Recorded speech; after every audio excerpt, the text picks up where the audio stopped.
In there, he talks about how we have an innate need, a human need for attention and connection from other people. And if you don't get it, you'll literally start talking to yourself to give yourself that attention and connection. And, some of you listening to this talked to yourselves this morning while you were getting ready. It's so true. And people are getting more disconnected. So my theory is this, is that if you can learn how to put your focus and attention and connection on people, very much, Jeff, like you do, people will run towards you rather than away from you. Welcome to the Jeff Sutherland Show. Let's grow today as we learn from decades of real estate and leadership experience.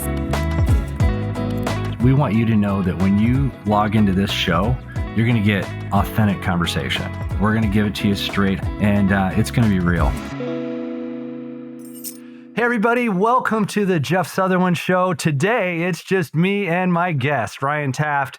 In fact, Chase, my business partner, he's out writing contracts. So that's a good thing. He's busy. So today, I can't wait. This is one of the most exciting days I've had in a while. I get to have one of my best friends on this show, a guy I've known since 2002. Ryan will knock your socks off today. He is so impressive. I'm excited for you guys to meet him. He's a published author, nationally known expert trainer, specifically around new home sales. And he can teach anything when it comes to sales, but that's his niche. Ryan and I met way back in 2002 when we were working for a national home builder. We've been friends ever since. He literally trained me how to sell not just a few homes, but hundreds of new homes. And it helped me actually lead a division in the company that I worked for. So he's well sought out for his skill and his training amongst several builders across our great country. And now he's the founder of his newest company, Impact 88, a training and performance improvement company. So Ryan, brother, welcome to the show. Man, I'm so excited. I heard you had a podcast and I started watching it and I'm like, okay, well, when are we doing this? So I'm glad we're here. Yeah.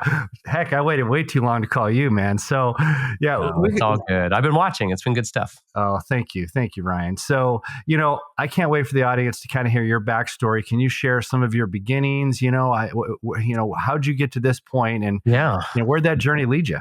Well, I was born a small child, and yes, you were. I'm still a small child. The audience needs to know I'm 5'4". I weigh 140 pounds. So there's that. I thought I you tell them that. I can cry like a baby. So I've got that going for me, which is nice. So maybe we'll save that for later as a teaser for the show. Yeah.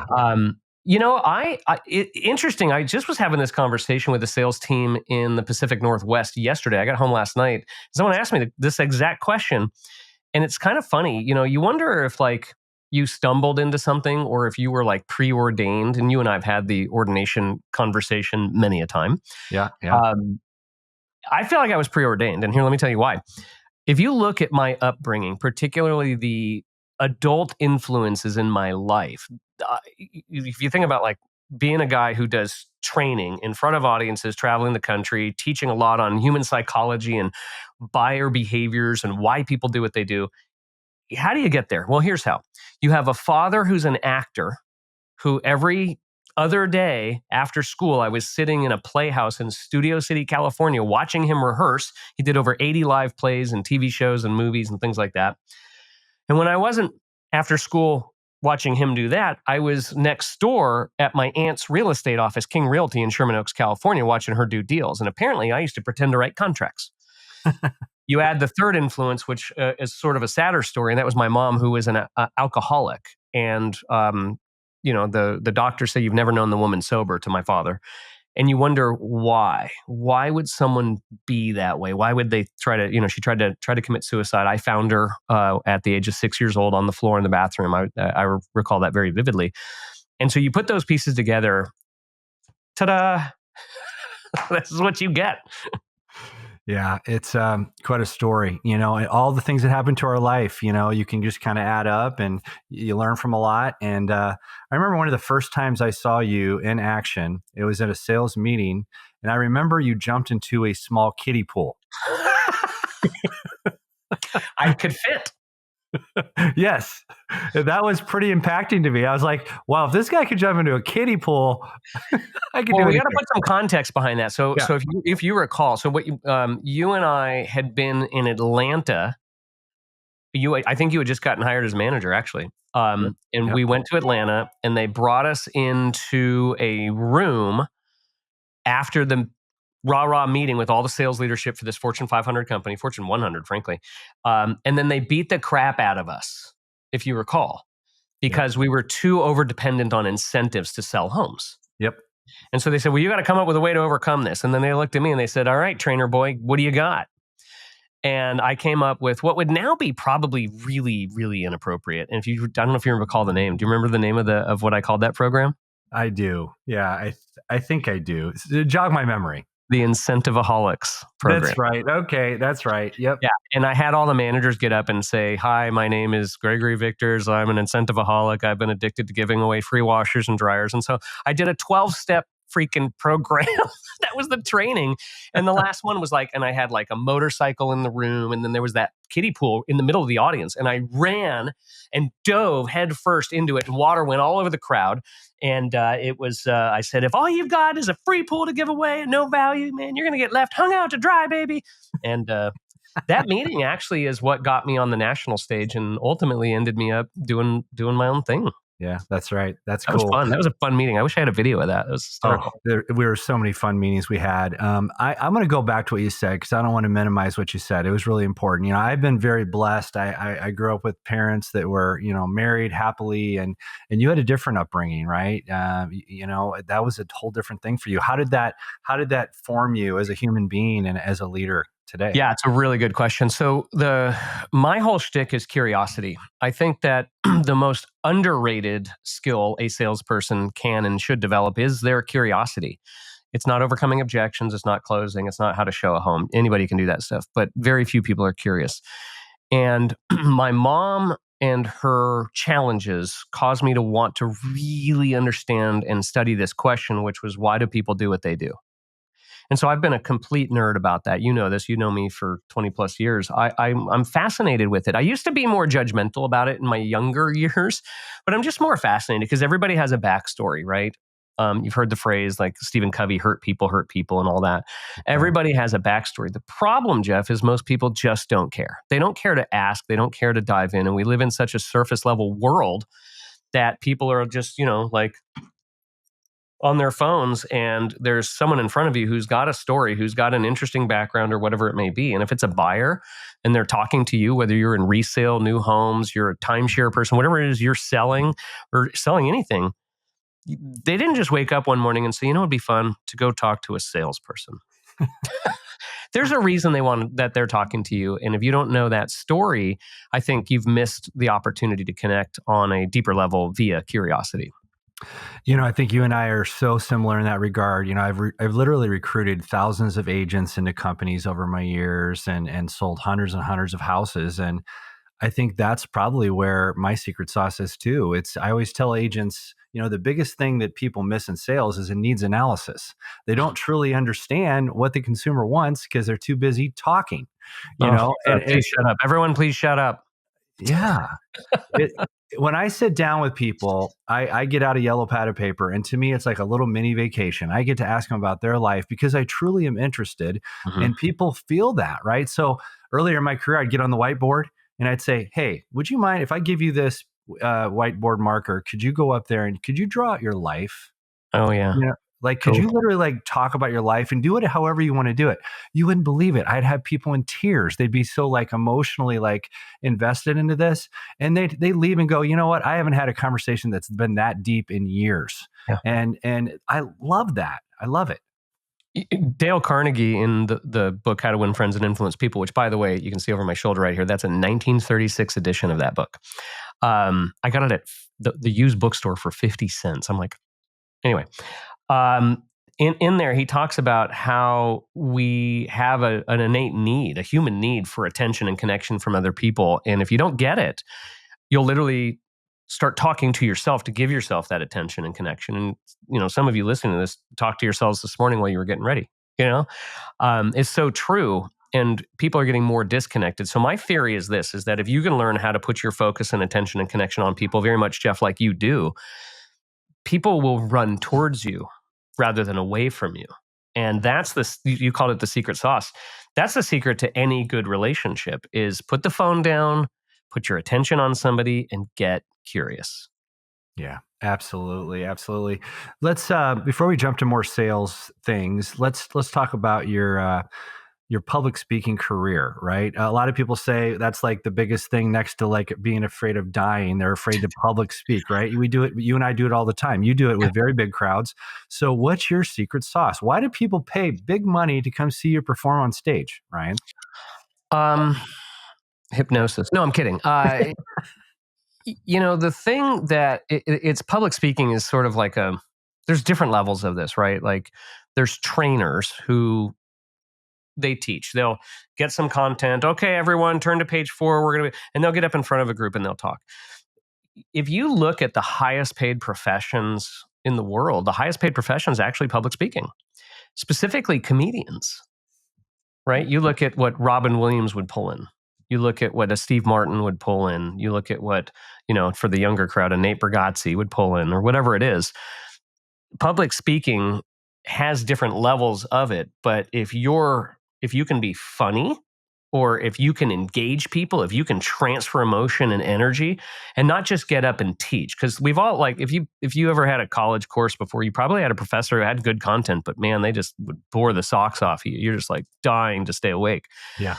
That's the secret sauce. The secret sauce is it's not just teaching, it's entertainment and teaching is what it is. It's jumping in the swimming pool.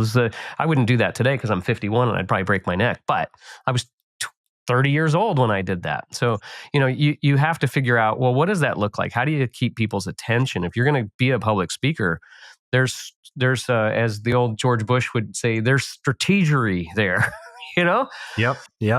And so I've studied it. I used to study Howie Mandel. I'd watch how Howie Mandel did his stand-up comedy. And if you're an aspiring speaker and you want to learn how to get better, study comedians, study how they do use facial expressions, their timing, and there's different levels, right? There's slapstick.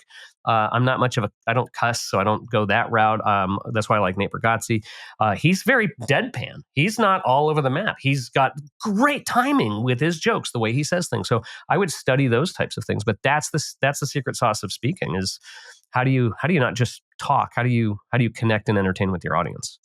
I think a lot of people think that you need to have that it factor. You got to have that aura, right, in order to be a great speaker. But those that typically do hit that pinnacle of the success, they've done their homework, right? They've studied, they've practiced, they've failed. They got to get up there at some point, and they're probably scared to death. So, it's a lot more than just having the it factor.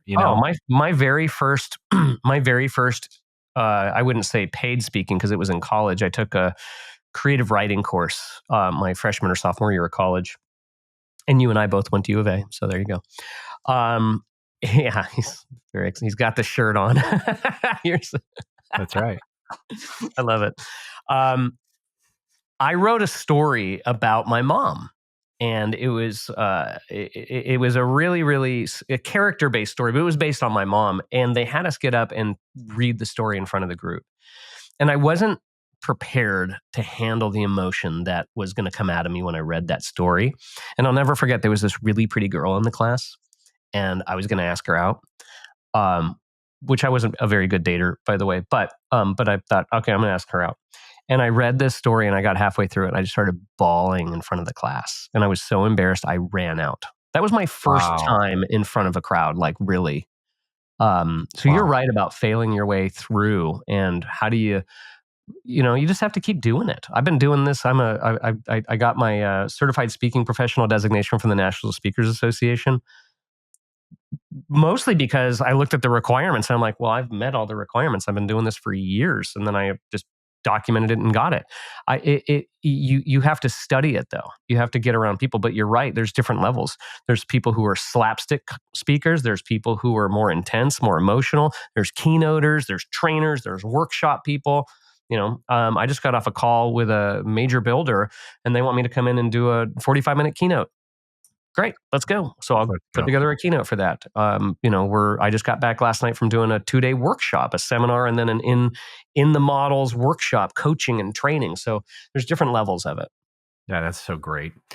We talked about how salespeople need to be totally into curiosity, right? About their person that's in front of them. What are some other key traits when it comes to being a great salesperson, do you see? Okay, so this is going to be really interesting because it probably flies in the face of some of the pop culture thoughts on what the answer is to this question. You get on social media and you're going to see all these people who flex, right? That's the word I think the kiddos use today. They're flexing and they're showing like I'm making all this money and they're flashing checks and they're showing the car. I think that a successful salesperson, well, our mutual friend Justin Prince. Remember Justin? Yes. Justin, he used to say this, and I'll never forgot this. Justin used to say, "When the spotlight shines on you, you have one of two ways to handle that. You can either hold up a sponge and soak all that in for yourself, which is what a lot of people do. That's what they're told to do. Look great on social media, like you have it all together. Or you can hold up a mirror and reflect that spotlight off onto others." So I truly believe that one of the greatest traits of not just a good salesperson, but of a good human being is that humbleness, that understanding that phrase, that biblical thought of pride is the fall of man is very, very true. And I probably didn't get that until I was in my mid 30s, where I really started to figure that out. And actually, I'm just going to bear it all. It was when I got diagnosed with cancer that I really started to realize, oh, I'm not invincible. How about that? Mm-hmm. And that it's not about you. I say that so often. It's once you realize that, your life gets better almost instantly. So that would be the flip side, right? If when you're talking to a person that's not a very good salesperson, they're making it about themselves, right? I have story after story how I could coach you. I'm in a rut. I haven't made a sale in 5 weeks and I suck. And we just beat ourselves up, right? And it reminds me of when I was first in like, I'm like, I need to get a girlfriend. Like I was 20 years old. I'm like, I got to figure this out. There was a girl who was stocking shelves for a living at Safeway grocery store. And I remember all of a sudden I started going to the grocery store like a lot. Apparently she was a stalker, but apparently I was too. I didn't know it. And I went up to her and I was like, "So here's my card. I'd love to take you out. I don't want to bother you, you know." And then I ran away. And I realized that I was not, I wasn't showing confidence by any stretch. But what I think happens here, Jeff, is I think people have a lot of fake confidence. You know, some people try and brag about themselves and all that. I think confidence is knowing that whether you get a yes or a no, whether you sell the home or you don't, whether it doesn't matter. You're going to be fine. All is good. And here's why. If I truly take me out of the equation and it's not about me, then I don't get upset whether you don't buy, and I don't get excited if you do. John Wooden, you're a basketball guy. John Wooden used to say, "I want my team to be so mature that if someone walked into the locker room after the game, the guest wouldn't know whether they had won or lost." And that's just maturity. And that's kind of where I'm going with that whole thing. So it sounds like you're talking about getting attached to the process, but detached from the outcome. Absolutely. Yeah. Focus on the behaviors. You know, we sit in sales meetings and, you know, you and I used to sit in these meetings where we used to call them, "Come to the meeting to get your beating." But there was always this moment where it was like, "Let's give it up for Adam. He made 50 sales this week, everyone." And you're like, "I hate that guy. That was supposed to be my deal," right? Whatever. Well, what if Adam's in a lay down community with the best incentives and he's the low price? Yep. That's You right. know, so I'm more interested in the behavior, you know, like if your kid gets on a bike for the first time and pedals and goes 2 feet and then falls over, are you like, "God, you suck"? No. You're like, "Good job, buddy. Like you did the right thing there. That pedaling, that was perfect." You celebrate the behaviors. And I think we're a little hard on ourselves, especially in the sales world. You know, you got to watch your mental state. You cannot go into self-defeat. The biggest focus is me. I need a sale. I need to do this. I'm behind. And the addiction recovery programs would tell you, go focus on serving, not focus on yourself. That's right. That's Same right. thing's true here. Yeah. So let's talk about process a little bit, right? In fact, one of the things, actually, I'm thinking of two things right now that I still teach agents to this day that I learned back with you way back in the day. Number one, you need to know what's in the home. And I talk about feature benefit, right? Mm-hmm. Just don't, regurgitate features. You have to explain, why is this important to you as a consumer? How could this benefit you? And honestly, the other one that I still teach, and I follow it religiously, is a structured sales process. You know, when I do a buyer consultation or I do a listing appointment, it is a structured presentation where they're feeling like it's a conversation, Yep. not a versation. You know, the word cone is be with, right? Right. I don't want to give a presentation. I want to have a conversation. So those are two things to this day I've learned through the new home environment. And so talk a little bit, I guess, about process. You know, as you're teaching people, what are some really critical things that are important in that process? Well, I think people are skipping steps in process a lot right now. And you know, I was listening to like this. I can't remember who it was, but it was a podcast where this guy was massively wealthy, big deal maker, like, you know, like arbitrage companies and things like that. And he's got asked the very similar question of this, and he said, I spend about 90% of my time on relationship and 10% of my time on detail. Wow. And I just thought that was really fascinating, because I think that if you look in the world of sales, most people have that not just backwards, but it's like 2% relationship, 98% process and selling. And I'm the older I get here, the more I'm convinced that your process needs to have some critical things. And the relationship core of it, in my in my training, I talk about something called the 3 C's, which are commonality, curiosity, and courtesy. And so, you know, if you find somebody who you have something in common with, that connection is almost instantaneous. Now, that's easy if they're wearing a U of A shirt and you went to the U of A, but it's the people that you don't like, you look at and you're like, I don't know how I'm going to connect with this one. This is where resale agents really can get it right if they go spend a little bit of time sitting in a coffee shop and not asking the first question. All right, so what are you guys looking for? Like if you're a buyer's agent or whatever, that's not what you do. Or sitting down in their house. Okay, so all right, so how much do you think we should price the house for? Well, I'm thinking like if you just get down to business a little too quick. Yep.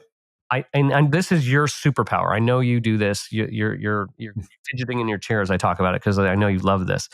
But I teach slow down to go fast. You know, you gotta get to know these people, because here's the thing: once you realize you're not selling a house and nobody's buying a house, once you get that, if you're in real estate, listen to this, which I'm sure a big majority are.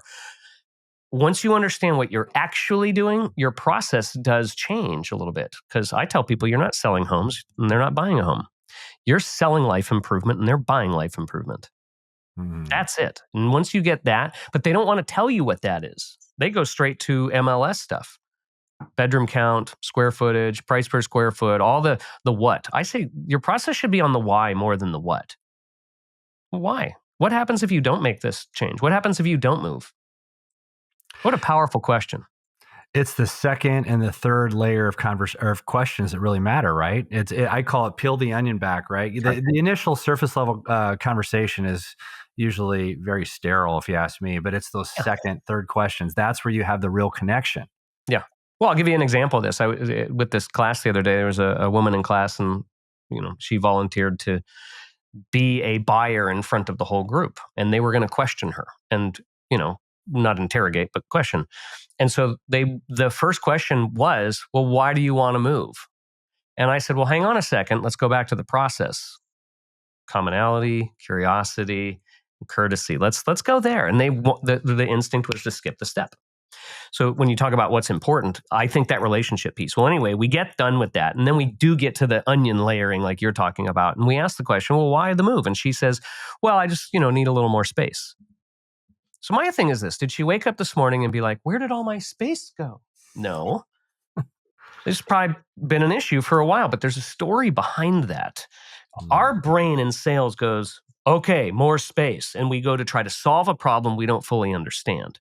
And we start asking questions like, well, how much space are you looking for? That's commission breath. Instead, we say, okay, well, give us a little more detail. When you say you need a little more space, does something happened recently that's made you think you need more space? Anyway, through the onion layering process that you're saying, here's what she says. She says, well, I got a phone call from my mom and it wasn't a good call. Now, if you are a human being, or if you're a friend at a coffee shop and a friend says that to you, you ask the right question. You say, what'd she say? Yeah. If you're a salesperson, okay, so anyway, you need an extra suite for the mom, and safety's important to you. Whatever. You just make up stuff. Yeah.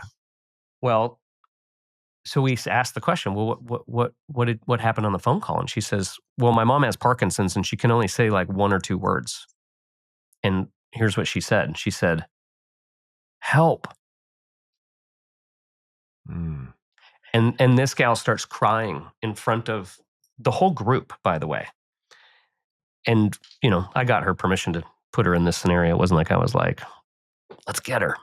So I asked the crowd, I said, do you think she wanted to tell you that? And the answer is no. Of course not. No one's like, you know what? I hope we can talk to a salesperson today that we can talk about our problems. That's not how that goes. Nope. So what was interesting is I said, because you cared enough to ask enough of the right questions, you got enough of the right answers. And if people buy emotionally, I've never seen anybody have that reaction to the bedroom count question. Never. No.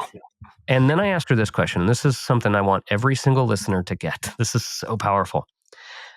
Her name is Vicky. I said, Vicky, how long ago did this conversation actually happen? And she said, 2007.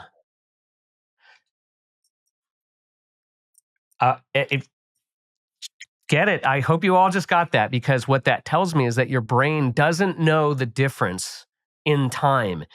And I teach what I call the 3 R's, which is retell, relive, refeel. That if you can get them to retell a story, and it could have been 20 years ago, and they tell enough of it, you're curious enough about that story, you get that second and third layer, then they time travel. You'll see it in their eyes. It's actually called chronesthesia is the actual science term for it.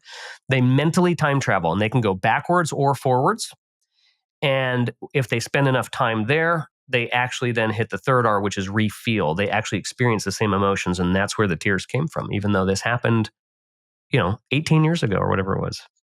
What a powerful moment that stuck with that person for so long. It's crazy. Yeah. You know how we're really taught to do scripts and dialogues, right? That's kind of our thing. Do scripts and dialogues help us, or do they get in the way of that a relationship building? What are your thoughts on that? Oh, this is a setup. Okay, cool. I'm gonna, and there might be some people who disagree with me on this, and I'm totally okay with that.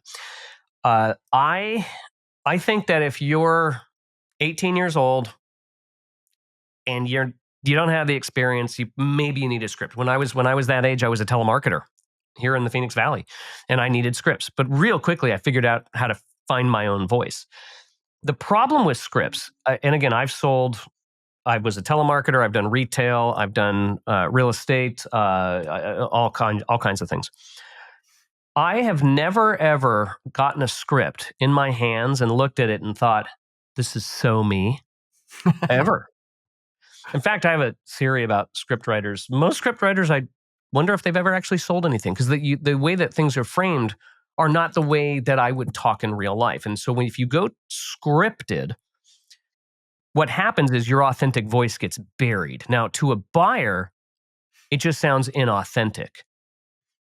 And that's what makes you sound like a salesperson. So, like, for example, I don't say things like, well, why don't you explain that a little bit further to me? Like, I say, all right, talk to me, Goose. What are you thinking? Who you are as a person is part of the magic of this, right? So I talk to sales leaders all the time. You get resumes, you look at resumes. Have you ever gotten the perfect resume, Jeff? You're like, this is gonna be the one. This is the one. They're gonna help the group. Like, and then you get them in a coffee shop, and you're like 30 seconds in, and you have this thought. Hell no. Oh, yeah. Yeah. I know within usually 3 minutes or less if I want to continue and be in business with that person. 100%.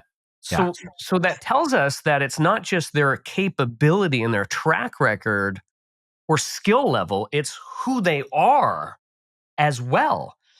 And so if I script you, I might be taking out the most invaluable piece of this, which is you. Yeah, without a doubt. I've been on that side of the camp most of my career. In the last few years, I've actually written down some things that I think are really important as far as objection handling. Sure. And like bullet points. And I kind of see it as arrows in my quiver, right? I'm going to pull these things out when I need to, but they need to be me. So I'll write things down I try to be who I am. The key is you wrote them down. You wrote them down. Right. Else didn't say, here, say that. You wrote it down. Right. It's kind of like, before I preach a sermon, I have to write a manuscript, right? I will never follow the manuscript because Oh, you don't talk the way that we write, right. No, you but don't typically. no. So I've used them a little bit more in the last few years, but just to help me, get grounded with a few things I think are important. And but I will tell you, I think in my heart of hearts, the reason why I've been so good at sales over the years, I just ask a lot of questions, and I truly care about the person in front of me. I want to know about their life, That's right. and to me, that's why I've always enjoyed this career is I get to meet people and I get to celebrate with them. I get to also mourn with them when Mhm. bad things happen. To me, it's just it's so good. You're right about having those arrows in your quivers, right? Like, so for example, if someone says, "Well, is now a good time to buy?" You do need to have something ready, prepared to say. I tend to operate off of frameworks, not word for word. Um, but you said something key, and I just want to go back to it, which was you wrote them out. Hmm. I have people script themselves, but that's them scripting them. But then something you said something else too. We tend not to write like we talk, right? So what I do is I have them practice it over and over and over until we find their authentic voice. So when I'm coaching people, I say rule one is get the framework down. Whatever framework you're working on, like if it's objections, right? We talk about objections. Um, Curiosity in objections is huge. Collaboration in objections is huge. So my framework is curiosity, collaboration, and then close. And I'll go more towards questioning. Okay, well, what if you did live here? What are you imagining going wrong? Like, I love that question because that's the why behind the what of an objection. It's the same thing we just talked about earlier, and it leans back to why I think curiosity is the superpower. But if you don't know where you're going, you don't have a framework, and you haven't pre-thought out how you would respond to something, and you haven't practiced that, you're a winger, right? I like to wing it. I just like to wing it, and I'm like, well, that's what amateurs do. Yeah, that's right. Amateurs wing it. You should know where you're going and how you're going to get there, and be so practiced that you have found your authentic voice. Yeah. And like, for example, when I'm talking to a buyer or a seller, I've got a framework, but I want them to feel like they're in charge. Oh But yeah. I'm actually directing the conversation, right? Building rapport, doing a needs analysis, Mhm. demonstrating the product, which is myself, and then the process, talking about how you buy a home or how you sell a home, going over the forms, talking about concerns they have, and I know some people and they're like, Jeff, you should do a listing appointment in 45 minutes. I'm like, I can't even imagine honestly doing a listing appointment in that short of time. To me, there's a lot of relationship building that has to happen. And I've been at listing appointments an hour and a half, 2 hours, because I want to make sure they're comfortable. I want to make sure that I get all their questions answered. Yeah. I go over the forms, right? So they don't get a form and go, what exactly am I signing? They get overwhelmed, and then the fear kicks in, right? Yeah. Yeah. Yeah. I'm going to have to call Alex and tell her you just called yourself the product. Yeah. Okay. She'd probably laugh. Yeah, I that's funny. Um, when you think about your career, let's talk about like everybody I talk to that's a great success in life. They've been through it. They've been through some tough stuff. Yeah. Can you share any transformations you've had, or maybe something you learned along the way? How has this journey just changed who you are? Yeah. Well, I think when I was a lot younger, I think I had the aspiration to be like a Tony Robbins type, much shorter version, but that's kind of what it was. And then I realized through a couple of things, I had mentioned, getting diagnosed with cancer in 2009, and really started to get more on the spiritual side of life. And you and I have had this conversation where, before it was kind of about me and how I would do things and what I think. And then the more I just look back at it, there's just these pivotal moments where you're like, first off, at the end of your life, is anybody really gonna be like, wow, you made so much money? Nobody cares. Nobody cares. Gary Vaynerchuk, he cusses a Nope. lot, but he's got good content. And he talks about, he's like, man, get over it. Nobody cares about that. Nope. And the things that you think are important, you learn, hopefully you learn, they're just not the deal. And that's why I named my company Impact 88. It's actually a nod to Back to the Future right here. I'm kind of a nerd on that movie. For those of you younger, it's a time machine. It's a DeLorean. It needs to go 88 miles an hour in order to go to the future. So the name Impact 88 literally translates to impact the future. And I didn't want to name it Ryan Consulting or Taft Consulting or whatever, because this ultimately is not about me.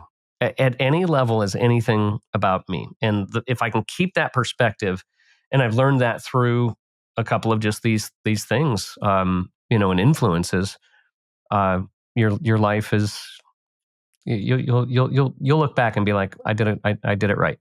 Yeah, for sure. That's something I've learned over the years, and me, I'm a pretty competitive person. Yeah, you got this way before I did. You're really way faster than I did, and I think like right after we finished working together in corporate America, I think is when you probably got it, and I was out there still floundering, trying to figure out who the heck I was.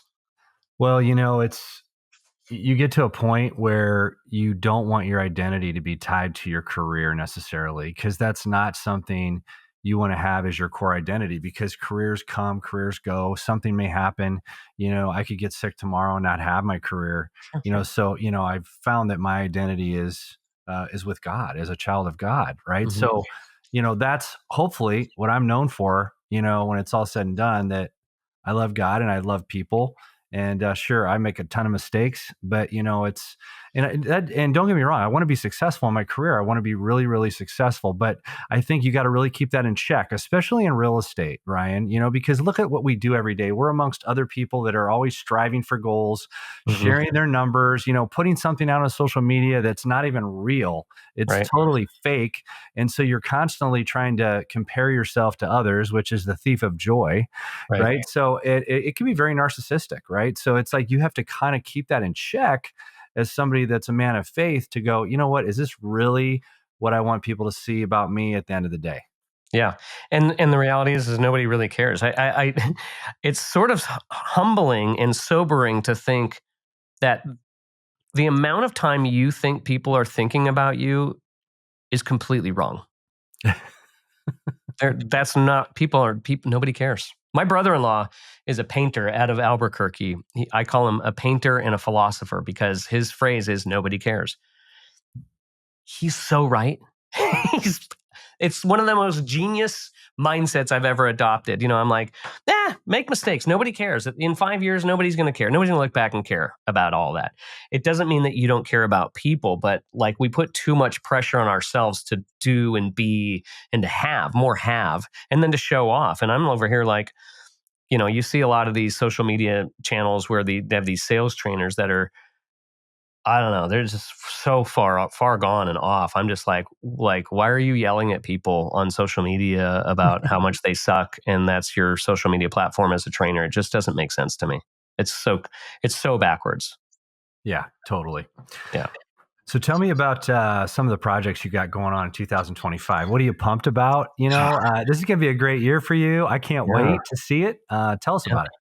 Well, so we launched just this year. I was a part of a consulting group for the last 12 years and super successful with that. Nobody cares, but it was fun. I'd like to say we impacted a lot of people. And I just started to get this nudge, like God's like, it's time. And I fought him. I literally was like, nah, not really. Anyway, I told you this story. I won't bore the audience with it, but let's just say that I made a mistake, or I didn't, by saying, all right, Lord, you need to MMA style drop kick me and punch me in the face to let me know that I'm supposed to go start my own brand. And you got two things. You got to be careful what you preach, because you're going to live it. And you got to be careful what you pray for, because you might just get it. That's right. And so sure enough, I got so much confirmation, Jeff, like to the point where it was like, it would have been like, if I wouldn't have done this, it would have been like Moses seeing the burning bush and going, nothing to see here, and turning around and just leaving. So I launched this, and the projects we're working on are, number one, we're doing training, obviously. I travel the country and I work with sales teams, and we get into the nitty gritty of the mechanics. We get into the how to, and not just transfer of information, but literally like I'm in the field, like, okay, change your tonality, how you said that. Did you see how you winced when you quoted the price? Your shoulder went up, or you're saying when you're closing. What It's going to be, do you want to buy this? Or Why are we saying that? And that's the training part of it. But I'm also doing a couple of other things. One is I told you we launched, we're launching in the spring, a Speak to Lead program. I have too many sales leaders and people that want to get better in front of groups. You asked about that as the secret sauce. We're launching Speak to Lead, where it's going to be a 3-day program on how to be a better presenter, how to be better in front of the C-suite and in front of crowds or sales rallies or whatever they may be. And then on top of that, I'm doing a coaching certification program. This I'm so stoked about. Most people don't get into management or team lead positions knowing how to coach. I know you've come from companies where they had coaches. I spent arguably $250,000 throughout my life on how to performance coach. It's the number one thing I focused on. And as I get out there and I talk to managers have it wrong. They think that management is the direction of people. I think it's not. I think it's the development of people. And so we're launching a certification program on how to be a certified performance coach as a leader and how to rev up the skills. Because if you build the people build the church, right? Demons be gone. I feel a healing coming on. That's what we're talking about. And too many people tell them what to do. Well, just go do this, go do that. And there's so much more to coaching than just tell. You ever notice you tell someone to do something and they don't do it? Well, it's because you're missing 3 other steps in the coaching framework. So that's what we're doing. We're just running and gunning keynotes and all kinds of things. So we're building our team and we're excited. Man, that's so exciting. Originally I came from the technology environment, right? I came from a big tech company. And talk about performance management. They had that dialed in. And then I went into the real estate world and sales, and we are clueless when it comes to performance management. And we're pretty bad. We're pretty bad. It's like adult learners typically learn kinesthetically. We learn through doing. And like you were just talking about a laboratory in the field, you actually teach the skill, you share it yourself, you demonstrate, and you probably observe. And this is the thing that most people don't do. They just think by telling them how to do it, that people are going to actually do it. They won't. They have to actually, you have to partner with them, especially with high producers, right? You're not going to push some high producer to change their life. You got to ask the right questions on what do they really want, right? What's their big why and where do they want to go next year? And can you partner with them to make that happen? Right. So this is one of my favorite topics. We do a poor job in our industry coaching other agents to success. Oh, it's blue ocean to me. And it's why I'm like, all right, well, I'm going to do a certification program. I mean, this is the one thing I'm like, I can talk in front of a crowd pretty good, but when it comes to performance coaching, I'm in doing it in a way where someone says thank you, not wow, you make me feel weird or this is embarrassing or whatever the case is, because it's an art form to coach somebody to level up their skills. And what I find, Jeff, is that micro skills are the focus. It's not the macro skills. If you get like I just mentioned, like the saying yeah. Right. I'll coach somebody. I'll give you a good one. Here's a fun one. So I have a buddy of mine named Derek out of Southern California. Derek's one of the coolest guys I've ever met. Like, he's the guy you just want to go hang out with. I don't drink, but if I did, I'd go have a beer with this guy. And we were working on some technique or something, and I was asking for the sale, whatever it was. And I watched him turn into a complete and total weirdo when he would go ask for the sale. He'd get all awkward, and then his hands would come up, and he'd go out like this, and he'd lean, and he'd go, "So are you ready to take this off the market?" And I go, like he was going to choke him? Bro, what do you do? You look like you're choking him. He's like, "I don't know." And then he turned into like Will Ferrell from he's like, "I don't know what to do with my hands." And so I literally said, well, let's try something different that doesn't weird people out, right? Now, traditional kind of coaching and speaking would say, don't put your hands in your pocket and don't lean up against anything. You look lazy. Well, I just disagree with all the traditional stuff. So I'm like, why don't you try leaning up against a wall, take a half step back, put both your hands halfway in your pockets and just say, all right, so we doing this? And just try that. And I just said, great, let's do that again. Okay, I'll get to that moment. It's time to ask, pause, half step back, lean against something, say, all right, so we doing this? And I just had him do that like 10 times in a row, to the point where we finally found his authentic way of it feeling like Derek. Well, I leave and I go home and I get the report next week from his manager, Peter. That dude landed 5 sales the next week. That is so 5. Good. Wow. 5. Because he stopped being a weirdo. Yeah, he just leaned on something. Well, it's funny. It's good. If you think about it, in fact, here I just had stickers made. Don't be a weirdo. There it is. Oh, I want one of those. Oh, okay. Well, Let's do another breakfast. Let's go. But the mechanics in your communication, you're not aware of it. Most people think they're pretty good at communicating. And then you watch yourself or you record yourself, which I encourage people to do on the regular. And all of a sudden you're like, why am I saying all the time? Why am I inserting I remember I recorded myself on a stage one time, and if you'd have asked me how I did, I would have been like, I totally killed that. I watched the recording, and maybe this was one of those humbling moments. I watched the recording, and I think I said the word excellent like 17 times in 3 minutes. And I'm like, shut it. What are you doing right now? You have that word. I know you like that word. I did, for sure. Now I'm afraid to say it because I watched that tape and I'm like, tape, by the way, Gen Z, tape is video. That's yeah. So in the new home world, are they still doing secret shoppers out there? Do they have people that are coming in and recording people? Yeah, they still do that. Some builders don't subscribe to it. I find value in it to an extent, and here's why. Not from a scoring perspective, because I can see, I can look at the scores. Oh, look, this person scored a 92% on their shop. But I go watch them talk to somebody, and I'm like, they don't know how to story tell. They don't know how to story get. They're checking the boxes, but it's so surface level. So I'm more interested in this. When I do a video shop review with an agent, I watch it 3 times, and I only watch like the first 5 minutes, by the way. Because the first 5 minutes, I don't need to watch anything else. I can predict what's going to happen. Here's what I do. I watch it first with the volume muted. And I just watch the body language. I just watch how they're moving and what that looks like, what the shoulders are doing and how their facial expression is. And what is it? Is it genuine? Do I feel it's authentic? So I just isolate that nonverbal. Then we'll rewind it. That was a Gen X term. And I'll now play it again with the volume up, but I won't watch it. I will just listen. And I'm listening for what is the intonation? What's the volume? What's the pacing? What does that sound like?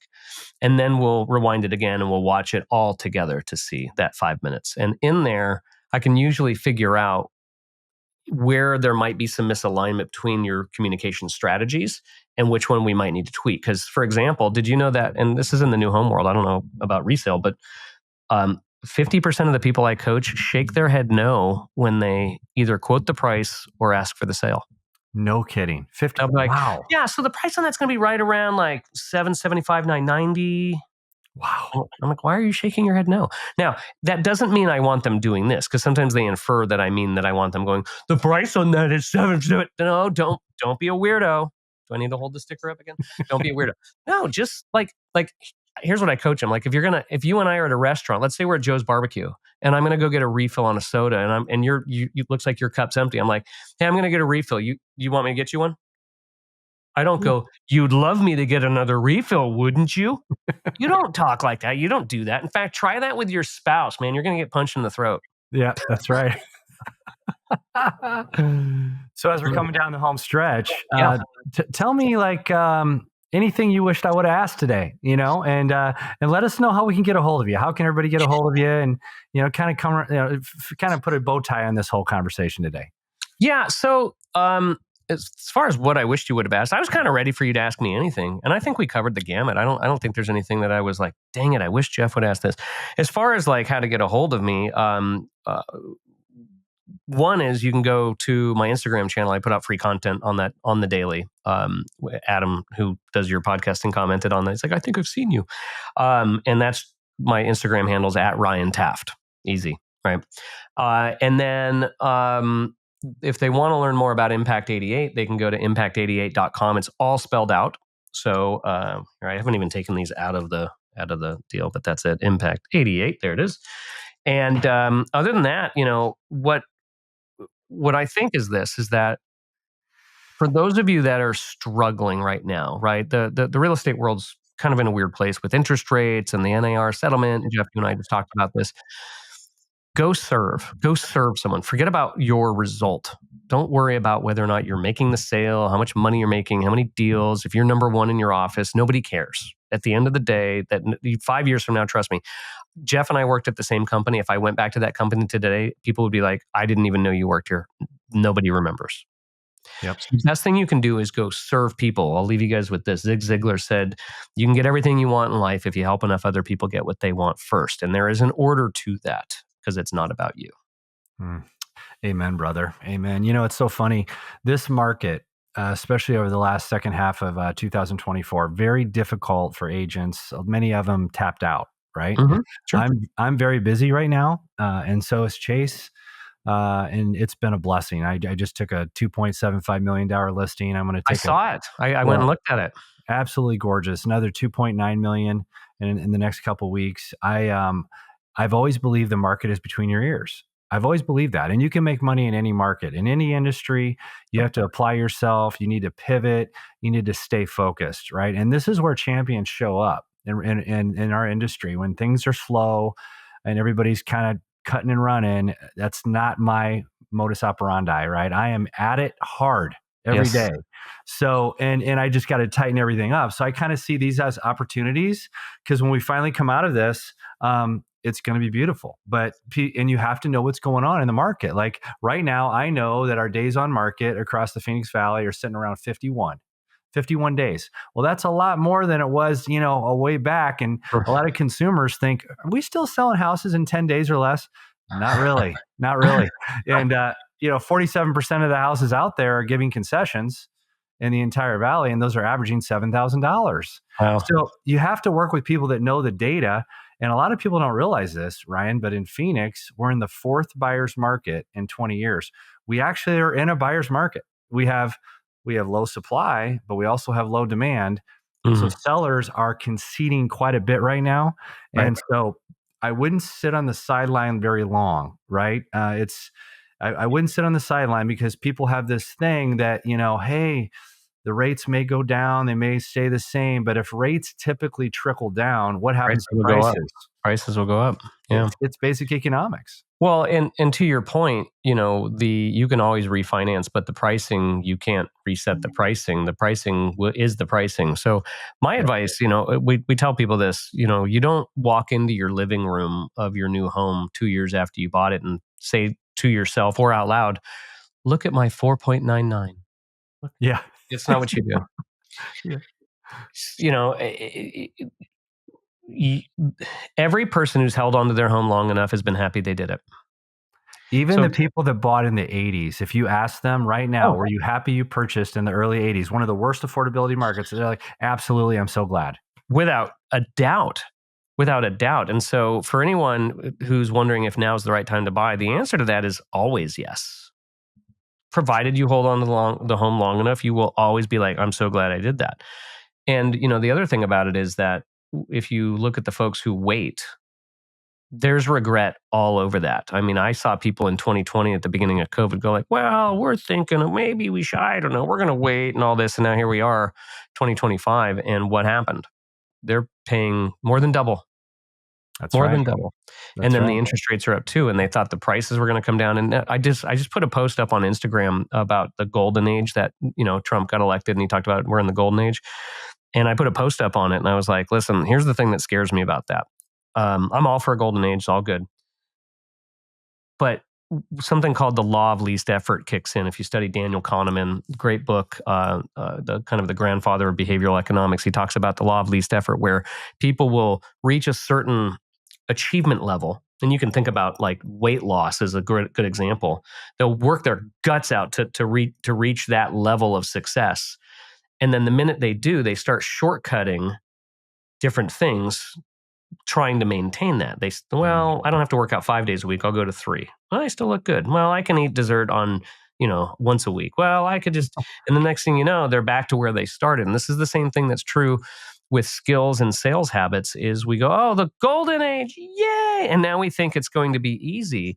And I'm just going to tell you, like, if you started your real estate career in 2020 and like that's your frame is 2020, 2021, and you're like, oh, that's coming back. Don't count on it. And don't ever act like it. That's the dumbest thing you could do. Yep. Glad to hear you say it. Glad to hear you say that. So My friends, I hope you've enjoyed this show. I hope you follow Ryan. Your life will be better if he's in it, especially if you're watching his stuff. And get a hold of him. Say hi to him. Same with me. I'm on Instagram, on YouTube. Hit me up, the Jeff Sutherland Show on YouTube. I promised you guys I'd bring you guys major talent every week, and that's exactly what I did again today with Ryan Taft. You can do this by yourself. You're talented enough. You don't need guests. Ryan, I so appreciate your friendship and everything you laid out for us today, and thanks for joining the show today.